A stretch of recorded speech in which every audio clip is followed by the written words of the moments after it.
Good morning, everyone, and welcome to Wednesday webinar. My name is Lisa Brown. I am CEO and founder of CST Group, Inc., and we are a technology firm that helps small business. So today's webinar, it talks about cyber liability insurance. And we get many questions with regards to, do I need it? How much does it cost? What do I have to do? And I'm hoping to answer those questions for you today. Now, if you've attended a Wednesday webinar, these are short. They are only 30 minutes long because I value your time and I want to try to give you just little snippets of information. If there is anything that you review today that you just want additional information on, please reach out. I'm going to give you some contact information at the end. Okay, so let's get started. Okay, as you know, I am Lisa Brown. Yes, I am CEO. There's some specs on me. If you do not know me, we've been in business a long time, 23 years. We are women-owned and certified in the state of New York as such. We are headquartered in the Adirondack Mountains of New York, but we also have an office in Southwest Florida. I did write a book. And those are some of the accolades on my spec sheet. So feel free to peruse that when you get a copy of the slides. Okay, all right. So on the agenda, I want to talk to you about whether or not you need cyber insurance. I get the question all the time. Do I need it? How do you become eligible for cyber insurance? There is a process to that. We're going to review that process today, and I'll try to clarify some of the things that are going to be required of you. What you can expect with cyber insurance, what can you expect to get, how to keep your cyber insurance costs down. It can be overwhelmingly expensive, and I'm going to try to give you some tips and tricks with regards to keeping that cost down, and how impactful adding some cyber security can be for you. Where do you start? Some questionnaires that you will have to fill out. It's a cyber liability insurance application, and I want to talk to you about that because some of the questions are very confusing. I'm going to give you those questions, at least a handful of them. We're going to review. And then some minimum compliance requirements. And then, of course, why cyber insurance providers are doing a denial of claims so that we can get an understanding of how we're going to process your cyber insurance. Okay. All right. So do I need cyber insurance? And the answer to that is an overwhelmingly yes. Now, every small business who has technology that is connected to the internet should have a cyber insurance policy. Okay. So in my opinion, the answer is yes. Now, I do want to review with you what you're going to have to do to get that cyber insurance. So let's dig into that. All right. So becoming eligible for cyber insurance involves kind of these four categories: your size and your industry. Obviously, the higher the risk for the insurance company, the more expensive it's going to be. Your data and systems protection. So how are you protecting your technology now? How are you doing that? Because that will impact the cost and eligibility of your insurance. Okay. The strength of those controls and what compliance requirements do you fall under? So let me explain. If you are in healthcare, then you have the HIPAA, right? So you have to meet those guidelines in order to meet the cyber liability insurance requirements. So if you are in insurance or automotive, or if you are if you're a CPA, then those types of organizations require FTC. So the Federal Trade Commission is who rules kind of how you have to protect your data. Okay, so it's based on the compliance requirements of your governing body, whoever that may be. Okay, and then if you have ever had a cyber incident, that will also impact your eligibility for cyber insurance. And so we want to make sure that we're kind of addressing those four things. So be thinking about your size, your industry. If you are small, even with one computer, depending on what you have for cyber security on your units, is going to impact your cyber insurance eligibility. Okay. Okay, so what can you expect with cyber insurance? So let me give you some upfront costs. So ideally, in my experience working with our clients, premiums run from $1,000 to 30,000. Okay. Now I know that that is a very broad range, but your cybersecurity precautions, what you put in place, impacts the cost. So the more of the requirements I'm going to provide to you, the more you have of those, the cheaper your insurance is going to be. Okay. So once again, it's associated with meeting the minimum security requirements. All right. And then what do you get? What do you get for your money? So obviously there's some financial protection. So first party losses, breach responses, IT forensics, the business interruption loss, public relations, notification services. They will do third party losses, obviously e-crime with fraudulent instructions, fund transfers, incident response and crisis support. And then some insurance providers will give you some risk mitigation services, okay, to kind of help you after the fact to mitigate it all. Okay. So this is kind of the guidelines with regards to what you can expect. Now, I will be honest in saying every insurance provider is a little different. Okay. So I'm going to go through some things that you're going to want to ask your insurance provider. Okay. All right. So how to keep your insurance costs down.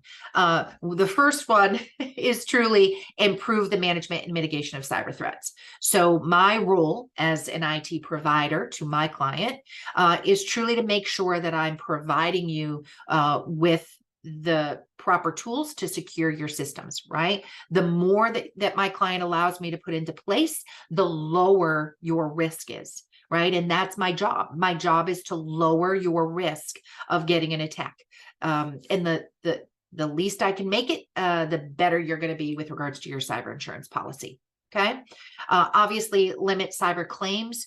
So we definitely want to make sure that you're protected and that you don't get a cyber attack.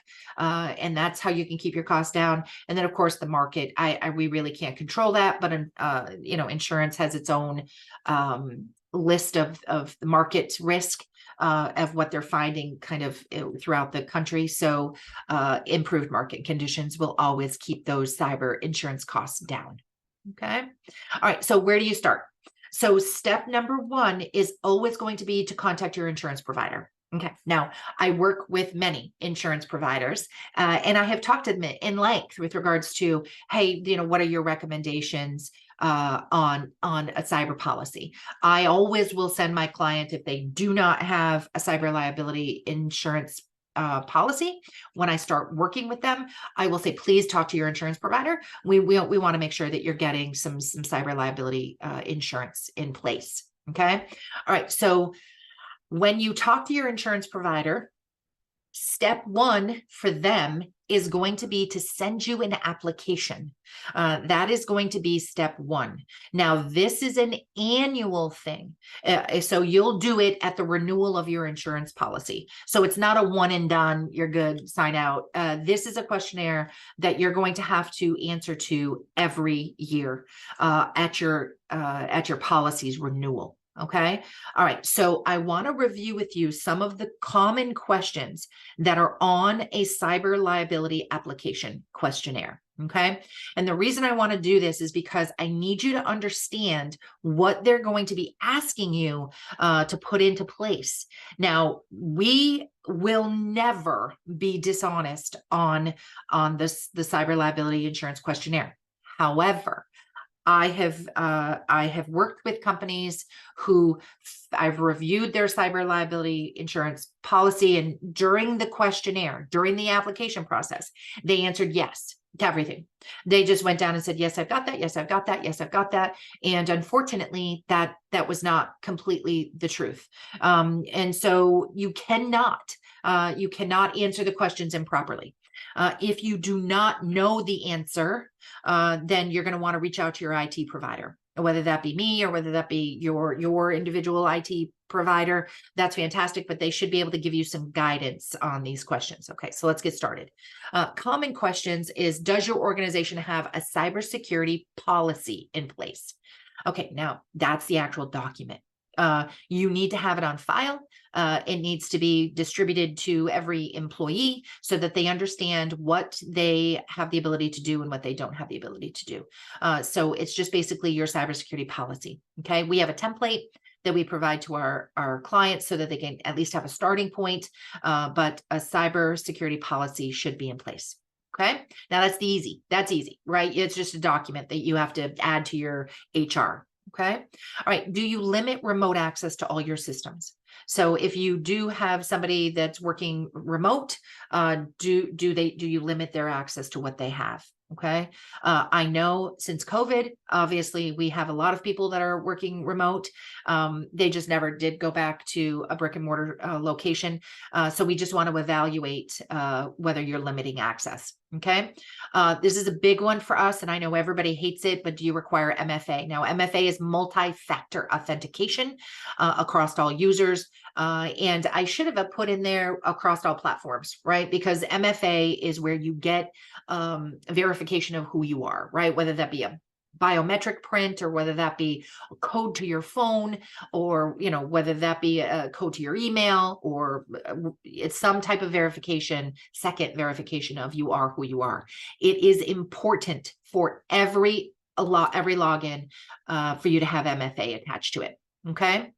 All right. So how do you handle data breaches and cybersecurity incidences?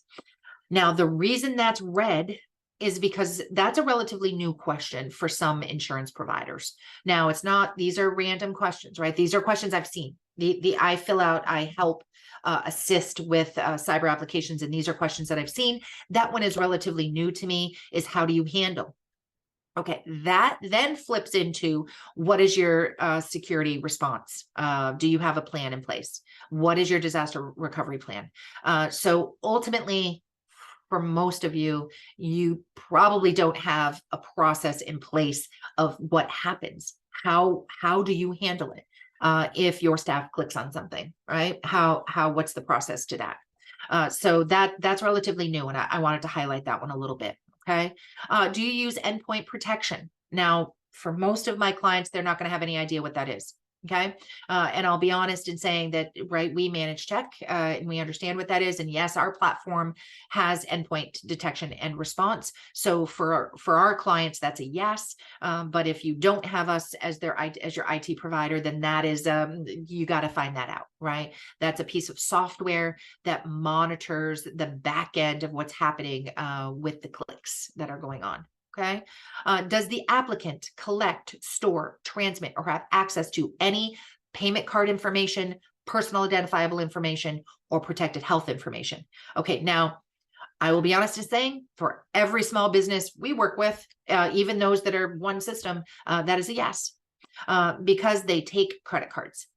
So if you take credit cards, most small businesses now do, then you fall into that category. Okay. If you collect client information, customer information, if you're in healthcare or have any relation to collecting or viewing or accessing any health information, that is yes. So 100% of the time for me, for every client we have, that answer is yes. They collect it to some degree. Okay. Okay, so this slide talks about, does the applicant accept payment cards in exchange for goods and services? If yes, what is the estimated annual volume of payment card transactions? So they want to know annually how much money you collect via a credit card. That helps them calculate what your risk is. So if you take $1,000 a year, your risk is low, right? Because you don't take a lot of money. However, if you take 30,000, 300,000, so the more volume of payment on your card transactions, the higher your risk of a breach is. And they take that into consideration when they do the math for you. Okay. So I need you looking at, if you take credit cards, what's your annual volume? And let's sit and talk about that, because if it's a high volume level, we're going to want to make sure we put precautions in place. Okay. So the next one is, does the applicant encrypt all external communication containing sensitive information? All right, this one's a struggle for my client. I am now enforcing it, but in the past, it's like, do you have a way to encrypt your emails when you're sending them out? For the most part, they didn't. Now they do. And it's just a matter of, we need you to have the ability to encrypt emails that are going outside your organization. You need the ability to do that. Do you have to encrypt every email? No, you do not. But you do have to encrypt any email that contains sensitive information. Okay, now notice I say sensitive information. Whether it's public information or not is irrelevant. If it's sensitive information, then you want to make sure that you have the ability to encrypt the email. Okay. All right. Next one is, does the applicant maintain a recovery time objective? All right. Now I do a whole webinar on disaster recovery planning, and I'm going to be doing that later this year. So please hop on that webinar. I will talk to you about what a recovery time objective is. I don't have time to do it on this slide deck, just because that's a whole conversation. But it's a relatively new question, which is why it's red. And it just involves how much time you're willing to give up if you do get attacked. Okay. So for example, you come into work, all systems are at a black screen saying you've been attacked, and you have to call the number to get your data back. Every unit. All right. So how much time can you be down and it still not impact your bottom line, if that makes sense to you? Okay. So what is the time? Is it 2 hours? Like you will lose significant amount of money in 2 hours. Is it 2 days? Like you're okay for 2 days. You think you could muddle through. Yes, you would you would lose a little bit, but nothing that is impactful that you can't make up later. Or is it 2 weeks? Could you be without your computers for 2 weeks without it affecting your bottom line? So that recovery time objective is something that we work out during our disaster recovery planning, which is what we do with our clients. Is we create a disaster recovery plan, or a DRP, and that recovery time objective is something that my client will tell me. Okay. Does the applicant use a firewall and security software to protect their computers? Okay, now let me talk really quickly about the firewall. So there's a couple of different versions, I guess, is what's out there with regards to what a firewall is. All right. So this is a hardware firewall. It's a piece of equipment. So it's a piece of equipment that's going to sit kind of between your internet provider, and you. So that's a piece of equipment that kind of monitors the traffic coming and going into and out of your internet. And we require them of every client. So every client of ours has a firewall that my office watches. So a firewall is not something you can just plug in and say, peace out, we're good. It's something that really needs to be monitored. Okay. It needs to be managed. It needs to be updated, and it needs to be patched, and it needs to be watched for significant bandwidth issues or unusual activity. So you want to make sure that you've got some type of firewall in place. Okay. All right. Does the applicant have any end of life or end of support software on their network? All right. Now I'm going to briefly talk to you about Windows operating system. So Windows 10, which many of you are using currently, is going to be at end of life in October of 2025. So if you have to upgrade to Windows 11 by October of 2025, by that date. Okay. Now here's some good news. Some of you can do it with an upgrade, right? With the software, it's free. We will just take you from Windows 10 to Windows 11, and it's magic. Your computers are good enough to take the software upgrade. However, Windows 11 has very specific processor requirements. So not all processors will upgrade. So we need to evaluate. We're doing that for our client now. We're evaluating all their asset inventory, and we're saying, look, you've got X number of units that are not going to be able to be upgraded via a piece of software. Okay. So those units have to be replaced by October of 2025. Now, I just spoke with a new company who had reached out to me to say help.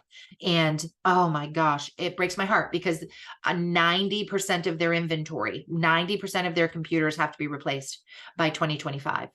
And we're talking 26 units, 27 units. So that's a lot. That's a lot of investment to do all in 3 periods, right? 3 quarters. So that's why we evaluate your assets on a regular basis to make sure that we're upgrading and replacing strategically, so you don't have a huge budget impact.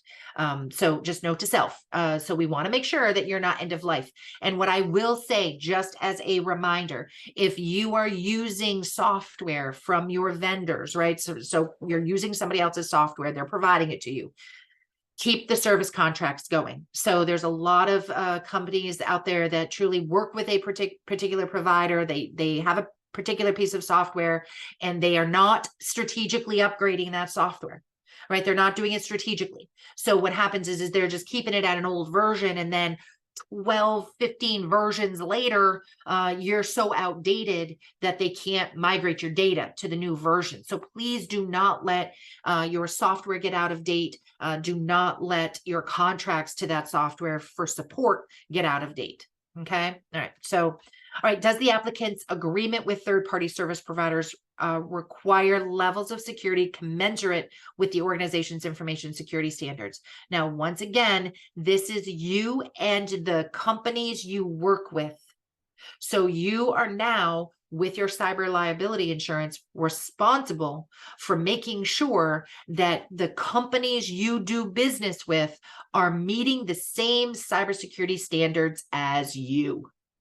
Okay, so this one is red because it's a relatively new question on some of the cyber applications. So it's not just about you anymore. So they're saying, look, if you do business with another company who's providing you with a piece of software or whatever, do they meet the same standards of their cyber security as you do? Okay. So now they're putting some of the pressure on you as a small business. All right. This is the last slide that I have, but does the applicant utilize phishing exercises as part of the security awareness program? So you have to have a security awareness program. So you have to educate, right, guys? If you're a small business, you have to talk to your employees on a regular basis. And part of that needs to be some phishing exercises where emails are sent out incognito, and then we can determine whether or not your staff are clicking on things, submitting data. Are they putting you at risk? Our security awareness program does phishing exercises, but not all do. So you really want to make sure that you're talking to your IT provider and saying, hey, do you do phishing exercises? Okay. If you're a client and you're on the call, then you have the phishing exercises. Okay. All right. Does the applicant verify all requests to change customer, vendor, supplier details via direct phone call? Now, this is relatively new question, and it's a spin-off of the MGM Grand incident that happened when somebody called the help desk acting as an administrator and was given password reset information. So that's a relatively new question as well. Does the applicant have controls in place, which require all fund and wire transfers be authorized and verified by a secondary means of communication prior to execution? I have personal experience with this. I have had a client who was doing a transaction via email. They were purchasing a very expensive vehicle, and they were going to process it entirely via an email communication. They reached out and said, hey, is this legit? And I'm like, please don't ever. Luckily, they did not, because they had the wrong account information. It was a man-in-the-middle attack, and luckily we caught it. So there's got to be multiple communications with regards to large transactions. Okay. Are all applicant users required to complete security awareness training at least annually? Okay. Now, this is a reword of an existing question, but you need to make sure that you're providing and documenting the security awareness training that you're giving. So people say, yeah, I give security awareness training. Okay, well, where is that documented? What day did you do it? How did you do it? Who was present? So there's a lot to the security awareness training that just has to be documented. So it's great. I encourage you to have regular, you can do it during staff meetings. You can do it honestly at any point, but it just has to be documented so that during an audit, or a breach, we've got some documentation that you did it. Okay. Does the applicant have procedures and tools in place to back up, archive, and restore sensitive data? Now, here's the thing, guys. I talk to businesses all the time. I do it every day. And y'all are backing up, but you're not verifying that it's actually a good backup. So there's no testing of it. And I have, once again, personal experience from companies who thought they were backing everything up correctly, but during a disaster, system died, a server died, they couldn't restore. So please make sure that you are backup and restore testing. Okay. And then do you do third-party assessments? Now, a third-party assessment is something that we offer. I work with a third-party neutral company who will grade my work. They'll run penetration testing. They will run penetration on my networks to determine whether or not I have any gaps in my security. I need to know them. I need to know if there's any gaps. Now, we are one of the firms that does that. I don't know if your IT firm does third-party assessments. I do them because I want to know. So that is soon to be a requirement. If you are in a compliance-based industry, it already is at least annual for some of you. Some of you are quarterly. If you're in automotive, those third-party assessments need to have quarterly assessments done. So that's a quarterly thing. So depending on your requirements is going to be dependent on how often you do those assessments. Okay, so in a nutshell, this is the minimum compliance requirements. So a managed firewall, patch management, antivirus, anti-malware, and it needs to be real time. Endpoint detection software, secure Wi-Fi connections, multi-factor, privileged access, and you can go through the list. Okay, so this is minimally what we would need to do with regards to meeting the requirements for cyber insurance. Okay. So this is a lot. I know for small business, this seems a little overwhelming. I will be honest in saying that your IT company should be able to help you with everything here. Okay. All right. Now, how does your technology team help? Okay. So the list of compliance requirements that was in the last slide should be something your IT team can help you with. Okay. So they should be able to provide you with that list of lengthy requirements. Yes, they all cost money. However, it's cheaper than a breach. Right? So you have to look at it as just your insurance to make sure that you're securing your information. Okay. All right. Your IT firm cannot, I cannot complete the application for you. So I do have clients that will send me the cyber application. Matter of fact, most of them do. However, I cannot fill it out to its completion. So I can give the guidance. I can make recommendations of how to answer the questions because I know the technology side, but I cannot be the one that submits the application. That has to be the business owner or a representative of the business. So just note to self, I cannot fill out the forms for you. I can assist you with answering some of the questions that are IT related, but I just can't submit it for you. We can provide guidance on answering those IT related questions. So that's all we can do. Okay. We can provide guidance. It's up to the business owner to review them and say, yeah, I think that's right. I think that's right. This is good. This is good. So it's their responsibility. And the cyber application is an annual event. So be prepared. This happens at the renewal time. Okay. So it's during renewal of your insurance policy that this application gets to get filled out again. Okay. So over year, you can improve on your platform. Okay. So primary reasons for denial. Now I did want to briefly cover, because there are so many cyber insurance claims that are being denied. And it's truly failure to provide evidence of adequate security protocols. So you may say you have stuff in place, but you have to prove it. You have to prove that you have those security protocols in place. The absence of incident response planning and practice of that is a reason for denial of claim.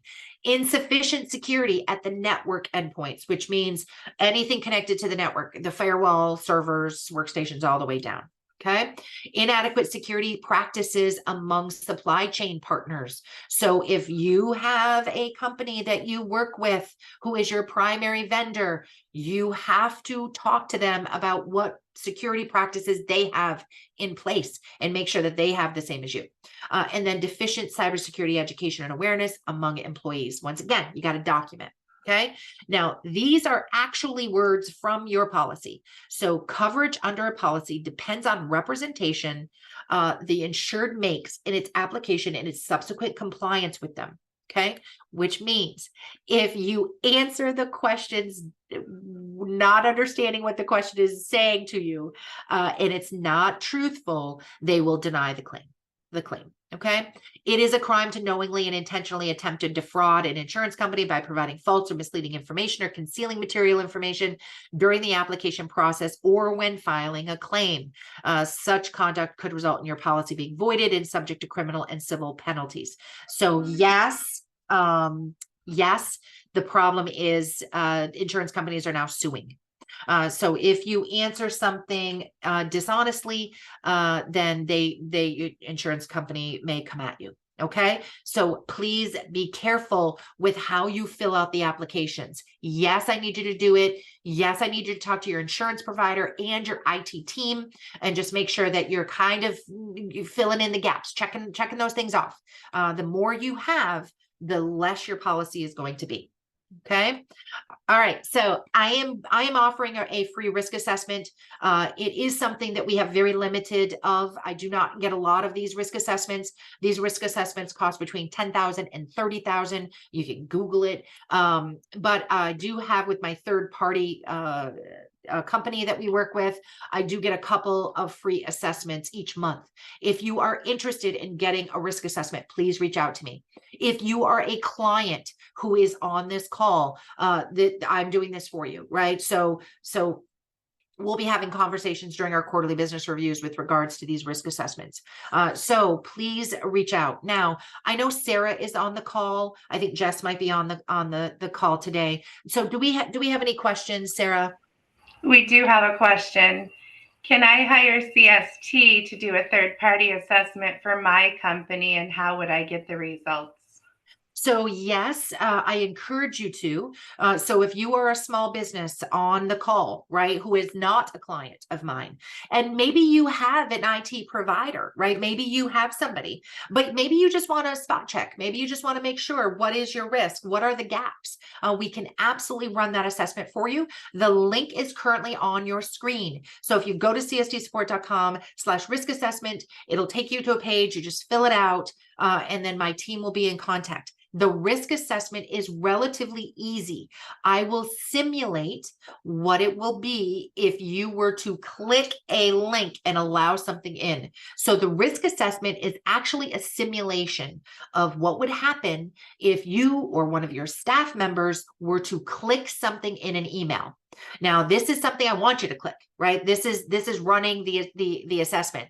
So we would send you an email. It's going to have a little link. You're actually going to click the little link. That's the one time that I'm going to tell you to do that. That link will truly give me a kind of a top level of what I would have access to if I were a hacker, so that we can determine where the gaps are so that your team can truly fix them. So yes, I can absolutely run that third-party assessment for you if in fact you have an IT team that you just want to kind of evaluate.